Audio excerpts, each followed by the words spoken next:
আজিতো এজন আহিব আৰু তেওঁৰ পৰা আমি বাকি কেইজনৰ তেওঁ ইনফেক্ট আহিয়ে পালে গতিকে তেওঁৰ পৰা আমি বাকি কেইজনৰ মনোভাৱটো গম পাম মুখ্যমন্ত্ৰীৰ লগত শ্যাম কানু মহন্তৰ ভাল নাছিল আটাইতকৈ শ্যাম কানু মহন্তৰ ভাল থকা ব্যক্তিজনৰ নামে গৌৰৱ গগৈ যোৰহাট ইলেকশ্যনৰ সময়ত গৌৰৱ গগৈৰ প্ৰতিটো ফেচবুক পোষ্ট চাব থেংক ইউ কানু বুলি মই কেতিয়াও টুইট কৰা নাই হনা পিটিকা বুন্দিয়া ভুজিয়া গৌৰৱ গগৈ আৰু শ্যাম কানু মহন্তৰ আছিল শ্যাম কানু মহন্তৰ ককায়েকৰ লগত মই একেলগে কাম কৰিছো মুখ্যমন্ত্ৰী হলে ডিজিপি থাকিব কিন্তু মোৰ বুন্দিয়া ভুজিয়া নাছিল গৌৰৱ গগৈ আৰু শ্যাম কানু মহন্তৰ বুন্দিয়া ভুজিয়া হয় শ্যাম কানু মহন্তৰ যোৰহাট ইলেকশ্যনৰ সময়ত প্ৰত্যেকটো টুইট চাওক তিনি গগৈৰ ওপৰত শ্যাম কানু মহন্তই লিখা ছচিয়েল মিডিয়া পোষ্টবিলাক আপোনালোকে পঢ়ক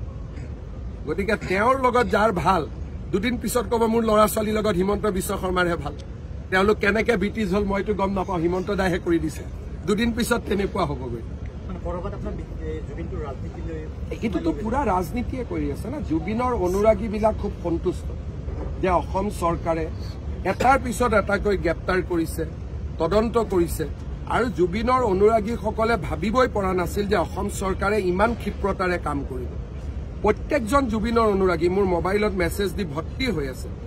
কেনেকৈ আপুনি ছিংগাপুৰৰ পৰা আনিলে তেওঁক বিদায় দিলে ইমান ধুনীয়া মাটিত তেওঁক শেষ বিদায় দিলে জুবিনৰ অনুৰাগীবিলাকতো এতিয়া 10% মোৰে অনুৰাগী হৈ গৈছে যে জুবিন দাক আপুনি ইমান সন্মান কৰিছে আৰু জুবিনৰ অনুৰাগীৰ ভিতৰতো মই নিজেও আছো মোৰ দেউতাৰ গান কোনে বনাইছিলে জুবিনে বনাইছিল জুবিনৰ অনুৰাগীৰ কম্পিটিশ্যন হলে মোৰো নামটো 1ৰ পৰা 10ৰ ভিতৰত থাকিবই জুবিন জীয়াই থাকোতে জুবিনৰ ভাল কোনে কৈছিল অখিল গগৈ কৈছিল নে লুৰিণজ্যোতি গগৈ কৈছিল নে গৌৰৱ গগৈ কৈছিল নে হিমন্ত বিশ্ব শৰ্মাই কৈছিল মই জুবিনৰ ওপৰত যেতিয়া আক্ৰমণ হৈছিল 2020ত মই কি কৈছিলো যে মৃত্যুৰ পিছত জুবিনক সন্মান দিব নালাগে জীয়াই থাকোতে জুবিনক সন্মান দিয়ক ভূপেন হাজৰিকাক আমি জীয়াই থাকোতে সন্মান নিদিলো মৃত্যুৰ পিছত যিমানে সন্মান নিদিও কিয় তেওঁ দেখা নাপাব 2020 চনত মোৰ এতিয়াও ফেচবুক পোষ্টটো মোৰ আপলোড হৈ আছে মই কৈছিলো জুবিনক জীয়াই থাকোতে সন্মান দিয়ক গতিকে হেতুটো আপোনালোকেও কোনো লিখা নাছিল মইহে লিখিছিলো গৌৰৱ গগৈয়ে লিখিছিল নেকি কোনে লিখিছিলে হিমন্ত বিশ্ব শৰ্মাই লিখিছিলে গতিকে জুবিনৰ অনুৰাগীৰ ভিতৰত মোৰ নম্বৰটো আহি যাব আৰু নিজৰ ককায়েক হিচাপে আহিব গতিকে এইকাৰণে মোৰ লগত আমাক লৈতো মানুহ ভীষণ সন্তুষ্ট যে জুবিনক ইমানখিনি আমি সন্মান দিছো আৰু দিব লাগিব আৰু তাৰো প্লেনো আমি কৰি আছো